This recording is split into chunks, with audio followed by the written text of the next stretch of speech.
బీసీలకు 42% రిజర్వేషన్లు, విద్యా ఉద్యోగ రాజకీయాల్లో అవకాశం, ఎస్సీ వర్గీకరణపై ఏకసభ్య కమిషన్ నివేదికకు ఆమోదం, ఆర్ఆర్ఆర్ వరకు హెచ్ఎండిఏ విస్తరణ, 30,000 ఎకరాల్లో ఫ్యూచర్ సిటీ, 10,954 మంది గ్రామ పరిపాలనాధికారుల నియామకం.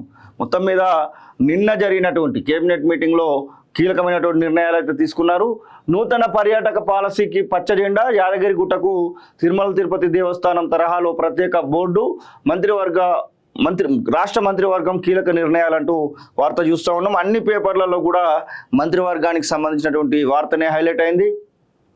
రాష్ట్రంలో బీసీలకు విద్యా ఉద్యోగాలు రాజకీయాల్లో 42% రిజర్వేషన్లు కల్పించాలని మంత్రివర్గం నిర్ణయించింది. ఎస్సీ వర్గీకరణపై జస్టిస్ షమీమ్ అఖ్తర్ ఇచ్చిన సవరణ నివేదికను ఆమోదించింది. రాష్ట్రాన్ని కోర్, అర్బన్, రూరల్ సెక్టార్లుగా విభజించిన ప్రభుత్వం regional ring road RRR buffer 2 కిలోమీటర్ల వరకు హెచ్ఎండిఏ ప్రాంతం పరిధిని విస్తరించింది. దాదాపు 30,000 ఎకరాల్లో ఫ్యూచర్ సిటీని అభివృద్ధి చేయాలని నిర్ణయించింది. ఫ్యూచర్ సిటీ ప్రాంత అభివృద్ధి అథారిటీ FCDA ఏర్పాటు చేసింది. హైదరాబాద్లో మే నెలలో మిస్ వరల్డ్ 2025 పోటీలను ప్రతిష్టాత్మకంగా నిర్వహించాలని, ప్రపంచవ్యాప్తంగా 140 దేశాల నుంచి వచ్చే అతిథులకు ఎలాంటి లోటు లేకుండా సౌకర్యాలు కల్పించాలని నిర్ణయించింది. తెలంగాణ తొలి పర్యాటక విధానం 2025కు పచ్చ జెండా ఊపింది. యాదగిరిగుట్ట ఆలయానికి స్వయం ప్రతిపత్తి కల్పించేలా ప్రత్యేక ట్రస్ట్ బోర్డు ఏర్పాటుకు ఆమోదం తెలిపింది. రెవెన్యూ శాఖలో 10,954 గ్రామస్థాయి పరిపాలనా అధికారుల పోస్టులను కూడా చేయాలని చెప్పినట్టు అధికారుల పోస్టులు కొత్తగా వేయనున్నటువంటి సందర్భం. మొత్తం మీద 42% రిజర్వేషన్లు అనేది మాత్రము కొంచెం ఆశాజనకంగానే కనబడతా ఉంది. 33 సెలక్షన్ గ్రేడ్ డిప్యూటీ కలెక్టర్ల పోస్టులకు కూడా కేబినెట్ అనుమతించింది. సచివాలయంలో సీఎం రేవంత్ రెడ్డి అధ్యక్షతన గురువారం మంత్రివర్గం సమావేశమైంది. సుమారు 6 గంటల పాటు జరిగిన కేబినెట్ భేటీలో పలు కీలక నిర్ణయాలను ఆమోదించారు. మంత్రులు పొంగులేటి శ్రీనివాసరెడ్డి, పొన్నం ప్రభాకర్ సచివాలయంలో ఏర్పాటు చేసిన విలేకరుల సమావేశంలో కేబినెట్లో తీసుకున్న నిర్ణయాలను వెల్లడించారు. మంత్రివర్గ నిర్ణయాలు వచ్చేసి ఎస్సీల వర్గీకరణపై సుప్రీంకోర్టు తీర్పును అమలు చేస్తామని సీఎం తెలిపారు. ఈ మేరకు జస్టిస్ షమీమ్ అఖ్తర్ నేతృత్వంలో కమిషన్ నియమించగా ఫిబ్రవరి 3న నివేదిక ఇచ్చింది. ఈ నివేదికలోని సిఫార్సులను అసెంబ్లీలో ప్రవేశపెట్టి చర్చించాం. ఈ నివేదికను పునర్పరిశీలించాలని వివిధ వర్గాల నుంచి 71 విజ్ఞప్తులు వచ్చాయి. వాటిని పరిశీలించి సవరణ నివేదిక ఇవ్వాలని కమిషన్ను ప్రభుత్వం కోరింది. న్యాయపరమైన చిక్కులు లేకుండా చట్టం తీసుకువచ్చేందుకు సవరణ నివేదికను కమిషన్ ఇచ్చింది. దాన్ని బిల్లు రూపంలో అసెంబ్లీ ముందుకు తీసుకురానున్నాం. ఇక బీసీ కులగణన రిజర్వేషన్ అంశాలపై మంత్రివర్గం చర్చించింది. బీసీల రిజర్వేషన్లను 42% పెంచేందుకు ముసాయిదా బిల్లు మంత్రివర్గం ముందుకు వచ్చింది. విద్యా ఉద్యోగాలు, స్థానిక సంస్థలకు వేరువేరు బిల్లులు తీసుకువచ్చి తీర్మానం చేయాలని నిర్ణయించాం. గతంలో బీసీ రిజర్వేషన్లు 37% పెంచుతూ కేంద్రానికి పంపిన తీర్మానాన్ని వెనక్కి తీసుకోనున్నాం. ఒక తీర్మానం పెండింగ్లో ఉన్నప్పుడు మరొక తీర్మానం చేయడం కుదరనందువల్ల ఇందుకు నిర్ణయించాం. ప్రభుత్వం చెప్పినట్లు బలహీన వర్గాలకు 42% రిజర్వేషన్లు కల్పించేలా చట్టాన్ని తీసుకువచ్చి అమలు చేసేందుకు ప్రభుత్వం చిత్తశుద్ధితో ప్రయత్నం చేస్తూ ఉంది. రాష్ట్రాన్ని 3 సెక్టార్లుగా విభజించాం. ORR లోపలి ప్రాంతాన్ని కోర్ ఏరియాగా, ఔటర్ నుంచి RRR బఫర్ జోన్ వరకు ఉన్నటువంటి ప్రాంతాన్ని తెలంగాణ అర్బన్గా, RRR బఫర్ అవతల ఉన్నటువంటి ప్రాంతాన్ని నగరాలు, మున్సిపాలిటీలను మినహాయించి రూరల్గా విభజించాం. తెలంగాణ ఫ్యూచర్ సిటీపై సమావేశంలో చర్చించాం. 7 మండలాలు, 56 గ్రామాలతో FCDA ఏర్పాటు చేయనున్నాం. నాగార్జున సాగర్ హైవే నుంచి శ్రీశైలం హైవే వరకు 30,000 ఎకరాల విస్తీర్ణంలో దీన్ని నిర్మించాలని నిర్ణయించాం. ఫ్యూచర్ సిటీ పరిధిలోకి వచ్చే 36 గ్రామాలు గతంలో HMDA పరిధిలో ఉండేవి. వాటిని అక్కడి నుంచి తొలగించి FCDAకు బదిలీ చేశాం. ఫ్యూచర్ సిటీ కోసం 90 పోస్టులు కూడా మంజూరు చేయనున్నట్టుగా చెప్తా ఉన్నారు. ఇక HMDA పరిధిలోని రీజనల్ రింగ్ రోడ్డు బఫర్ 2 కిలోమీటర్ల వరకు పెంచడంతో 11 జిల్లాల్లోని 104 మండలాలు, 1355 గ్రామాలతో HMDA పరిధి పెరగనుంది.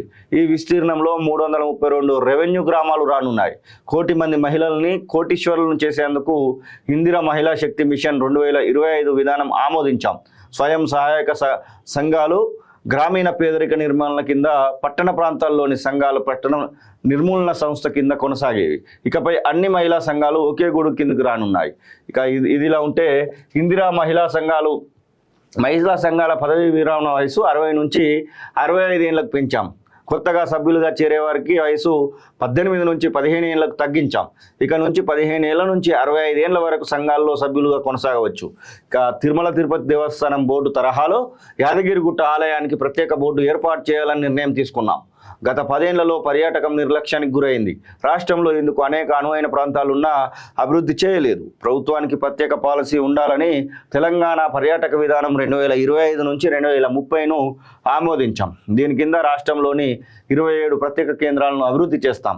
5 ఏళ్లలో 15,000 కోట్లకు తగ్గకుండా పెట్టుబడులు, 3 లక్షల ఉద్యోగాలు వచ్చేలా అనేక నిర్ణయాలు తీసుకుంటాం. ఇక రాష్ట్రంలోని 10,954 రెవెన్యూ గ్రామాలకు రెవెన్యూ అధికారులను నియమించాలని నిర్ణయం తీసుకున్నాం. గతంలోని విఆర్ఓ, విఆర్ఏఎస్ వ్యవస్థలో యోగ్యులైన వారందరినీ తీసుకునేందుకు క్యాబినెట్ ఆమోదం తెలిపింది. ఇంకా గంధవనల రిజర్వాయర్లో పునరావాస ప్యాకేజీ కింద గ్రామాల సంఖ్య పెరుగుతోంది. ఈ నేపథ్యంలో ప్రాజెక్టు సామర్థ్యాన్ని 4.28 టీఎంసీల నుంచి 1.41 టీఎంసీలకు తగ్గించాలని మంత్రివర్గం నిర్ణయించింది. మొత్తానికి ఒక అడుగు వెనుకకేసినట్టు కనబడతా ఉంది. ఇక్కడ శంషాబాద్ మండలం పెద్ద గోల్కొండ సమీపంలో ఈఎస్ఐ ఆసుపత్రి కోసం 5.15 ఎకరాలను కేటాయించాం. 2024 పారా ఒలింపిక్స్ కాంస్య పథక విజేత దీప్తికి ప్రభుత్వ ఉద్యోగం ఇవ్వనున్నాం. ఇక కొత్త రెవెన్యూ డివిజన్లు, మండలాలకు 361 పోస్టులు, గురుకులాలకు 330 పోస్టులు మంజూరు చేశాం. జీవన్ దాన్ పాలసీలో ఇప్పటివరకు అవయదానం మాత్రమే ఉండగా ఖనిజాల మార్పిడిని కొత్తగా చేర్చేందుకు మంత్రివర్గం ఆమోదం తెలిపింది. ప్రభుత్వ స్థాయిలో అధికారిక సలహా కమిటీలను ప్రత్యేకంగా ఏర్పాటు చేయనున్నామని మొత్తం మీద ప్రతిదీ నియోజకవర్గాల పునర్విభజన గురించి కూడా మనం గత 10 రోజులుగా మాట్లాడుకుంటా ఉన్నాం. ప్రధానంగా సౌత్ ఇండియాకు సంబంధించినటువంటి స్థానాలను తగ్గించాలనేటువంటి కుట్ర జరుగుతూ ఉంది. నార్త్లో స్థానాలను పెంచుకొని లోక్సభలో ఎక్కువ సీట్లను గెలుచుకొని నిరంతరంగా ఇక ఎలక్షన్స్ ఎప్పుడు వచ్చినా కానీ పాగా వేసే విధంగా బీజేపీ వ్యూహాలు రచిస్తోందని చెప్పేసి ఇప్పటికే తెలంగాణ రాష్ట్ర ముఖ్యమంత్రి చెప్పినటువంటి నేపథ్యంలో దానికి ఎట్లా చేయాలి ఏందనే దానికి బట్టి విక్రమార్క, జానారెడ్డి నేతృత్వంలో ఒక అఖిలపక్షం కూడా ఏర్పాటు చేశారంట. ఆ అఖిలపక్షానికి సంబంధించినటువంటి వార్తను కూడా ప్రధానంగా ఇక్కడ హైలైట్ అయితే చేయడం జరిగింది. చూస్తున్నటువంటి వాళ్ళందరిలో కూడా తెలంగాణ రాష్ట్రానికి సంబంధించినటువంటి విషయంలో 3-4 కొత్త అంశాలను అయితే మనం చూస్తూ ఉన్నాం. ఒకటేమో రిజర్వేషన్లకు సంబంధించి, మరొకటి వర్గీకరణకు సంబంధించి, మరొకటి కొత్తగా ఆర్ఆర్ఆర్ లోపటి కూడా జిహెచ్ఎంసీలో కలుపుతూ ఒక నిర్ణయం తీసుకోవడం.